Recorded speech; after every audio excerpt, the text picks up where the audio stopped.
LPU ప్లేస్మెంట్ల రికార్డులు సృష్టిస్తోంది. Final year student 2.5 కోట్ల ప్యాకేజ్ పొందుతున్నారు. 1700 మందికి పైగా ఎల్పియు స్టూడెంట్స్ 10 లక్షల నుంచి 2.5 కోట్ల ప్యాకేజెస్ పొందారు. విద్యా విప్లవం ప్రారంభమైంది లవ్లీ ప్రొఫెషనల్ యూనివర్సిటీలో. నెల్లూరులో ఎంపీ వేమిరెడ్డి ప్రభాకర్ రెడ్డి అనుచరులు రెచ్చిపోయారు. జర్నలిస్ట్ పై ఎంపీ వేమిరెడ్డి అనుచరులు రూప్ కుమార్ బెదిరింపులకు పాల్పడ్డారు. ఎంపీ వేమిరెడ్డి అక్రమ మైనింగ్ పై వార్తలు ఎలా రాస్తారని జర్నలిస్ట్ పై దౌర్జన్యానికి దిగారు. జమీన్ రైతు పత్రిక ఆఫీస్కి వెళ్లి రూప్ కుమార్ యాదవ్ బెదిరింపులకు పాల్పడ్డారు. వేమిరెడ్డి ప్రభాకర్ రెడ్డిపై వార్తలు రాసినందుకు క్షమాపణలు చెప్పాలని డిమాండ్ చేశాడు రూప్ కుమార్.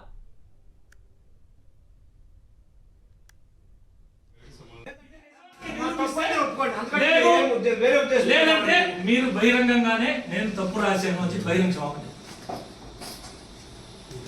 చెప్పండి. మీరు చెప్పండి. మేము చెప్పండి. మీరు ఒక రకమైన నవ్వితే కాదు, సమాధానం చెప్పాలి. మీరు సమాధానం చెప్పి తెరాలి కదా. నేను విపిఆర్ గారి మీద రాశాను. నేను ఏదైనా ఉంటే విపిఆర్ గారికి సమాధానం చెప్తా. ఎవరంటే వాళ్ళు వస్తే నేను సమాధానం చెప్తాను. నేను ఎవరంటే ఎవరం కాదు, నా మీద రాస్తున్నావు నువ్వు, దానికోసం వచ్చాను. నువ్వు విపిఆర్ మీద రాసేది చెప్ప కదా, నా మీద రాసేది దానికి సమాధానం. నా మీద రాస్తున్నావు ఏం రాశాను చూపించు. ఏం రాసావు? రూప్ కుమార్ యాదవ్ దోపిడీదారుడు బందీపడడం రాశావు. సమాధానం చెప్పు. నీకు ఎక్కడ ఎవరు చెప్పు?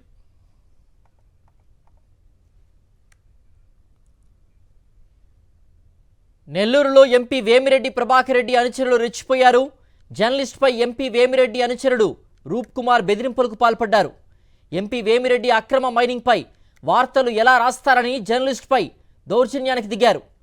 జమీన్ రైతు పత్రిక ఆఫీస్కి వెళ్లి రూప్ కుమార్ యాదవ్ బెదిరింపులకు పాల్పడ్డాడు. వేమిరెడ్డి ప్రభాకర్ రెడ్డిపై వార్తలు రాసినందుకు క్షమాపణలు చెప్పాలని డిమాండ్ చేశాడు రూప్ కుమార్.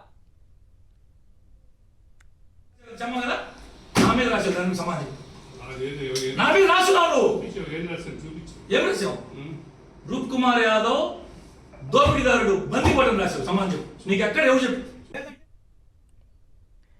మరింత సమాచారం మా ప్రతినిధి లోకేష్ అందిస్తారు. లోకేష్, ఎంపీ వేమిరెడ్డి అక్రమ మైనింగ్ పై వార్తలు ఎలా రాస్తారంటూ జర్నలిస్ట్ పై దౌర్జన్యం చేయడం మనం విజువల్స్లో చూస్తున్నాం. ఈ దౌర్జన్యానికి పాల్పడిన వ్యక్తులు ఎవరు? ఈ ఘటనకు సంబంధించిన పూర్తి వివరాలేంటి?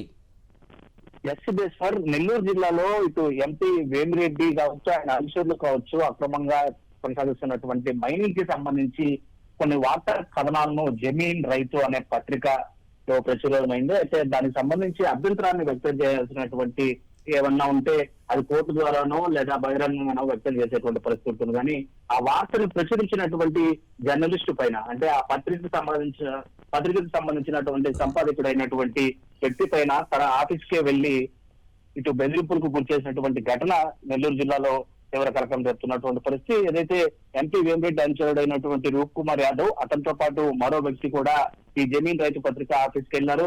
అక్కడ పత్రిక సంపాదకుడైనటువంటి ఒక జర్నలిస్ట్ ని, సీనియర్ జర్నలిస్ట్ ని బెదిరించారు. ఏ విధంగా, ఏ యొక్క ఆధారాలతో తను ఈ వార్తలు ప్రచురించారు, అదేవిధంగా ఖచ్చితంగా బహిరంగంగా క్షమాపణ చెప్పాలని చెప్పి కూడా డిమాండ్ చేసినటువంటి పరిస్థితి. అయితే వారికి సమాధానం చెప్పేటువంటి ప్రయత్నం జర్నలిస్ట్ కూడా చేయడం జరిగింది. తనకు వచ్చినటువంటి రాబడినటువంటి సమాచారం, అదేవిధంగా రహస్యంగా తనకు అందినటువంటి సమాచారం మేరకే వాటన్నింటినీ దృష్టిలో పెట్టుకుని వార్తలు ప్రచురించానని చెప్పి కూడా ఆయన చెప్పేటువంటి ప్రయత్నం చేస్తున్నప్పటికీ కూడా రూప్ కుమార్ యాదవ్ కావచ్చు, అతనితో పాటు వచ్చినటువంటి మరో వ్యక్తి కావచ్చు, వినేటువంటి పరిస్థితుల్లో లేదు. వేమిరెడ్డికి ఉన్నటువంటి ఆస్తిపాస్తుల విలువలు కావచ్చు, ఉన్న డబ్బు కావచ్చు, హోదా కావచ్చు, మీకు తెలియదా? అంత డబ్బు, అంత ఉన్న వ్యక్తి ఏ విధంగా మైనింగ్ కి పాల్పడతారు? అంత మైనింగ్ కి పాల్పడాల్సినటువంటి అవసరం ఎంపీకి ఏమో వచ్చింది? అదేవిధంగా తనపైన, తన అనుచరుడు అంటూ, ఎంపీ అనుచరుడు అంటూ తనపైన ఎటువంటి ఆధారాలతో ఈ కథనం రాశారు అని చెప్పి కూడా ఆయన ప్రశ్నించినటువంటి పరిస్థితి. వెంటనే క్షమాపణ చెప్పకపోతే మాత్రం అక్కడి నుంచి కదలమని చెప్పి కూడా బెదిరించినటువంటి పరిస్థితిని అక్కడ ఏదైతే ఆ సంపాదకుడి యొక్క ఆఫీస్ లో చిత్రీకరించిన వీడియోల ఆధారంగా ఆడియోతో పాటు మనకు వినేటువంటి ప్రయత్నం కూడా చేస్తున్నాం. ఓకే లోకేష్. లేదంటే మీరు బహిరంగంగానే నేను తప్పు రాశాను అని బహిరంగ క్షమాపణ చెప్పండి. మీరు చెప్పండి. మేము చెప్పండి. మీరు ఒక రకమైన నవ్వితే కాదు, సమాధానం చెప్పాలి. మీరు సమాధానం చెప్పి తెరాలి కదా. నేను విపిఆర్ గారి మీద రాశాను. నేను ఏదైనా ఉంటే విపిఆర్ గారికి సమాధానం చెప్తా. ఎవరంటే వాళ్ళు వస్తే నేను సమాధానం చెప్తాను. నేను ఎవరంటే ఎవరం కాదు, నా మీద రాస్తున్నావు నువ్వు, దానికోసం వచ్చాను. నువ్వు విపిఆర్ మీద రాసే చెప్ప కదా, నా మీద రాశావు దానికి సమాధానం చెప్పు. అదేదో నా మీద రాసినావు. ఏం రాశారు చూపించు. ఏం రాశావు? రూప్ కుమార్ యాదవ్ దోపిడీదారుడు బందీ పడడం రాశావు. సమాధానం చెప్పు. నీకు ఎక్కడ ఎవరు చెప్పు?